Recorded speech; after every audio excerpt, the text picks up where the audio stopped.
दोस्तों हम इस वीडियो की शुरुआत उस एथलीट से करने वाले हैं जिसको आप लोगों ने थंबनेल में नहीं देखा है, दोस्तों उर्स कलेसिंस्की। वैसे तो पिछली ही वीडियो में मैंने उर्स कलेसिंस्की की अपडेट कवर्स की थी कुछ, बट उसके बाद उनके यूट्यूब चैनल पे ये वीडियो हम लोग को देखने को मिली है जहाँ पे वो पोजिंग कर रहे थे 5 वीक आउट के पॉइंट ऑफ मार्क पे। एट डैम हम लोग फोटो में इतना कुछ फिगर आउट नहीं कर पा रहे थे कि उनकी फिजिक किस तरीके की कंप्लीटली इस टाइम लग रही होगी। I mean in terms of thickness, in terms of his weight, in terms of his density, हम लोग इतना कुछ फिगर आउट नहीं कर पा रहे थे। बट इस पोस्ट में उनकी फिजिक के काफी एस्पेक्ट्स को हम लोग फिगर आउट कर पा रहे हैं। Way we can clearly see उनकी फिजिक में इस टाइम काफी ज्यादा थिकनेस एडेड है। उनकी फिजिक में काफी ज्यादा उन्होंने इस टाइम मास ऐड किया है। और मोस्ट ऑफ ऑल जिस तरीके की वो इस टाइम तक अपनी कंडीशनिंग रखा करते थे उस तरीके की यहाँ पे उनकी कंडीशनिंग नहीं नजर आ रही है। और मैं ये भी नहीं कह रहा हूँ कि उनकी कंडीशनिंग खराब लग रही है। उनकी कंडीशनिंग आई थिंक जिस स्टेज पे है वो इस टाइम ओलंपिया से उस हिसाब से एकदम परफेक्ट है। बट दोस्तों मैंने इतनी ज्यादा फिजिक की इंप्रूवमेंट उनसे उम्मीद नहीं की थी and I am completely shocked to see this. मतलब मैं ये नहीं कह रहा हूँ कि मैं उनको थोड़ा अंडरएस्टिमेट कर रहा था, बट मैं ये डेफिनेटली कह रहा हूँ कि यहाँ पे इतनी ज्यादा मसल मास, इतनी ज्यादा साइज की उम्मीद नहीं थी मुझे अर्श से। दोस्तों यहाँ पे अब अर्श का टॉप 2 आना का चांस बहुत ज्यादा बढ़ गया है। अब फाइनली हम लोग को एक चैलेंज देखने को मिलेगा टॉप 2 एंड टॉप 3 के बीच, रमोन और अर्श के बीच। दोस्तों उनकी फिजिक में काफी ज्यादा एस्पेक्ट्स इस टाइम उन्होंने अपने इंप्रूव कर लिए हैं। उनकी बैक की विड्थ बहुत ज्यादा बढ़ी हुई लग रही है। उनके लेग्स एक्सट्रीमली राउंड और बिगर नजर आ रहे हैं पहले के कंपैरिजन में। और इन सबके बीच उनकी वेस्ट जरा सी भी ग्रो नहीं हुई है। अभी भी वो एक फिनोमिनल वैक्यूम हिट कर रहे हैं अपनी। बट दोस्तों यहीं पे एक और बहुत बड़ा सवाल उठता है कि कहाँ है रमोन। रमोन ने अभी भी अपनी काफी हफ्तों से फिजिक अपडेट हम लोग के सामने नहीं प्रेजेंट की है। विच बेग्स द क्वेश्चन कि वेयर इज रमोन। क्या इस साल रमोन डरे हुए हैं? क्या इस साल रमोन कॉन्फिडेंट नहीं है खुद के ऊपर? क्या कहीं ना कहीं अंदर ही अंदर रमोन को लग रहा है कि इस साल वो 2nd प्लेस से गिर के 3rd पे या 4th पे आ जाएंगे? We can never know. But दोस्तों उनकी ये अपडेट रिसेंट में ही हम लोग को देखने को मिली है, जहाँ पे उनकी फिजिक तो हम लोग डेफिनेटली नहीं कह सकते कि कहाँ पे इस टाइम लग रही है, बट उनकी फिजिक की आउटलाइन हम लोग क्लियरली देख सकते हैं। उनकी फिजिक की सिलुएट हम लोग क्लियरली देख सकते हैं। वी कैन सी कि उनकी जो सबसे ज्यादा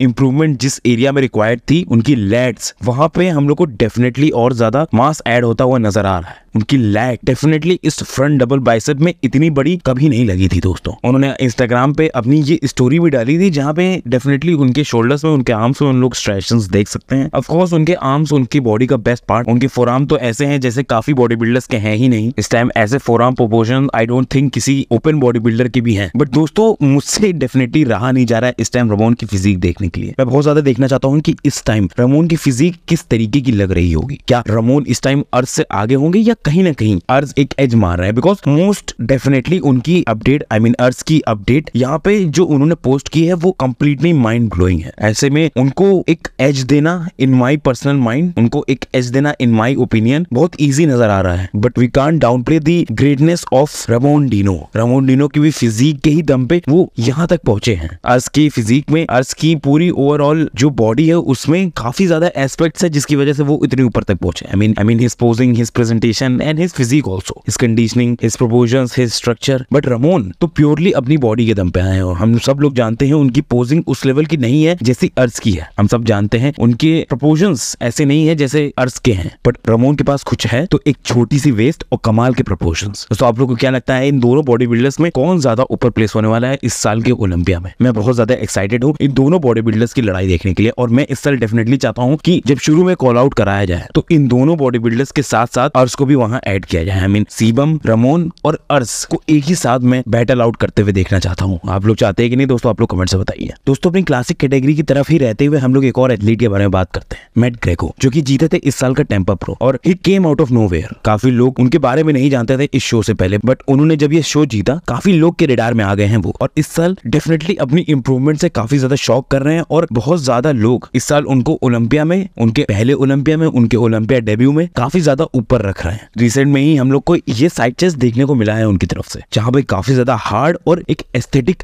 फिजिक अपनी प्रेजेंट कर रहे हैं हम लोग। इस पॉइंट ऑफ टाइम में कमाल की अपनी एक कंडीशनिंग कैरी कर रहे हैं अपनी फिजिक में। दोस्तों मैट भी एक ऐसे एथलीट हैं जिनको मैं बहुत ही ऊपर इस टाइम गिन रहा हूँ, जिनको मैं बहुत ही ऊपर इस टाइम रख रहा हूँ। उनके पास डेफिनेटली एक स्ट्रक्चर है, एक माइंडसेट है और एक फिजिक भी है उस माइंडसेट को, उस स्ट्रक्चर को कैरी कराने के लिए, जहाँ पे हमने पहले ओलंपिया में भी एज टॉप 2 तक भी वो जा सकते हैं। इतनी क्रेजी है उनकी फिजिक। दोस्तों रिसेंट में ही मैंने उनके कमेंट्स में भी लिखा था bro is a serious threat to Cbum, जहाँ पे उन्होंने रिप्लाई किया था कि he is trying his best. जिस चीज से हम लोग को एक बात तो पता ही चल जाती है कि he is truly a humble athlete. वो जानते हैं कि वो एक्चुअली में अच्छे हैं, वो जानते हैं कि उनके कंपैरिजंस हो रहे हैं यहाँ पे शिवम के साथ। वो जानते हैं कि इस टाइम काफी लोगों के मुताबिक उनको बहुत ही ऊपर रखा जा रहा है क्लासिक फिजिक में, बिना उनके ओलंपिया डेब्यू ही दिए। But he is also in touch with reality. अपने पहले ही ओलंपिया में वो डेफिनेटली ओलंपिया नहीं जीत जाएंगे। उनको पता है उनको काफी ऊंची, काफी बड़ी सीढ़ी चढ़नी है। ऐसे में अपनी फिजिक में धीरे धीरे करके इंप्रूवमेंट और ज्यादा वो करते जाएंगे तो वो दिन दूर नहीं रहेगा जहाँ पे हम लोग एक्चुअली में बोल पाएंगे bro is a serious threat to शिवम। आप लोग क्या लगता है दोस्तों, क्या फ्यूचर में मैट जगह ले पाएंगे शिवम की? आप लोग कमेंट से बताइए। दोस्तों रिसेंट में हुए लीजन स्पोर्ट फेस्टिवल में हम लोग ने मेंस फिजिक में काफी ज्यादा शॉकिंग रिजल्ट्स देखे, जहाँ पे मिस्टर ओलंपिया एरिन बैंक्स हार गए। अब काफी लोग ये भी बोल रहे हैं कि जजेस यहाँ पे अपने स्टैंडर्ड्स चेंज कर रहे हैं। I don't think that. I think जजेस के स्टैंडर्ड्स अभी भी वैसे ही हैं। आई बिलीव यहाँ पे अपनी 100% फिजिक एरिन नहीं लेके आए थे, जिसकी वजह से वो यहाँ पे सेकंड प्लेस में आए। आई बिलीव अगर हम लोग को 100% ऑन एरिन दिखते तो ये भी वो शो जीत जाते। लेकिन ऐसे में काफी लोगों के दिमाग में ये सवाल जरूर उठ रहा होगा कि क्या इस साल ब्रैंडन हेंड्रिक्सन वो ओलंपिया जीत सकते हैं? तब जबकि जजेस की तरफ से ऐसी पार्शियलिटी नहीं दिखाई जा रही है ओलंपिया चैंप की तरफ, तब जब जजेस एक फेयर डिसीजन ले रहे हैं, तब जब जजेस एक फेयर, एक डिजर्विंग एथलीट को ही जीत दे रहे हैं, क्या इस टाइम हम लोग को ब्रैंडन हेंड्रिक्सन जीतते हुए दिख सकते हैं? दोस्तों वी नेवर नो। ब्रैंडन की रिसेंट की कुछ अपडेट्स अगर हम लोग देखें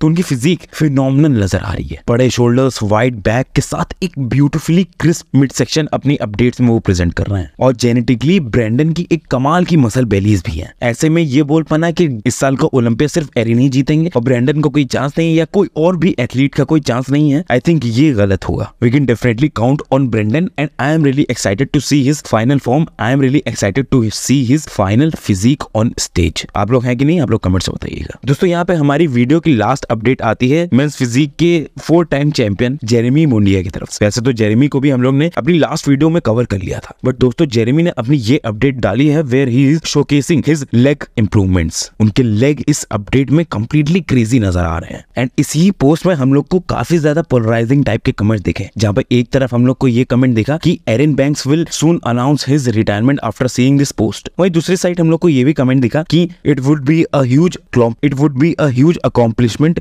if you crack top 5 this year. लेकिन दोस्तों ये हम सब लोग एग्री कर सकते हैं कि इस साल जेरेमी टॉप 5 के तो अंदर ही रहने वाले हैं। इतनी ज्यादा इन्होंने इंप्रूवमेंट कर ही ली अपनी फिजिक में कि टॉप 5 तो उनका आना पक्का है। बट वो टॉप 5 के लिए नहीं खेल रहे हैं, वो और ज्यादा अच्छा प्लेस होने के लिए खेल रहे हैं, वो और ज्यादा ऊपर प्लेस होने के लिए खेल रहे हैं। बट दोस्तों उन सब चीजों को हम लोग प्रीवियसली बात कर ही चुके हैं। यहाँ पे हम लोग बात करते हैं उनके लेग्स के बारे में। दोस्तों जेरेमी के लेग को देख के ये जरूर हम लोग को पता चल गया है कि बाकी दूसरे मेंस फिजिक एथलीट्स की तरह जेरेमी अपने लेग्स को हल्के में नहीं लेते। जेरेमी अपने लेग्स को ट्रेन करते हैं। जहां पे हमारे दिमाग में एक और सवाल उठता है कि क्या कभी हम लोग को जेरेमी क्लासिक फिजिक की स्टेज पे दिख सकते हैं कि नहीं? दोस्तों पर्सनली मैं बहुत ज्यादा चाहता हूँ जेरेमी को क्लासिक की स्टेज पे देखना। उनके आर्म्स क्रेजी हैं, जो कि मेंस फिजिक में उतने ज्यादा उनको वैल्यू प्रोवाइड नहीं कर रहे हैं, बट 100% क्लासिक में उनके लिए बहुत ज्यादा इंपॉर्टेंट रहेंगे ऐसे आर्म्स, उनका स्ट्रक्चर और उनका मैजेस्टिक चेस्ट। वैसे मैजेस्टिक को हिंदी में क्या बोलते हैं? Let me search on Google. Okay, तो मैजेस्टिक को बोलते हैं आलीशान। बिल्कुल, उनका आलीशान चेस्ट। वैसे हिंदी में इतना सही नहीं जा रहा है, मैजेस्टिक ही बोलते हैं हम लोग। मैजेस्टिक चेस्ट फिनोमिनल है दोस्तों। ऐसा खूबसूरत चेस्ट आई डोंट थिंक किसी भी और क्लासिक एथलीट के पास भी है, जहाँ पे उन्होंने ये भी प्रूव कर दिया है कि वो लेग में भी हल्के एथलीट नहीं है। इन सब के बाद मैं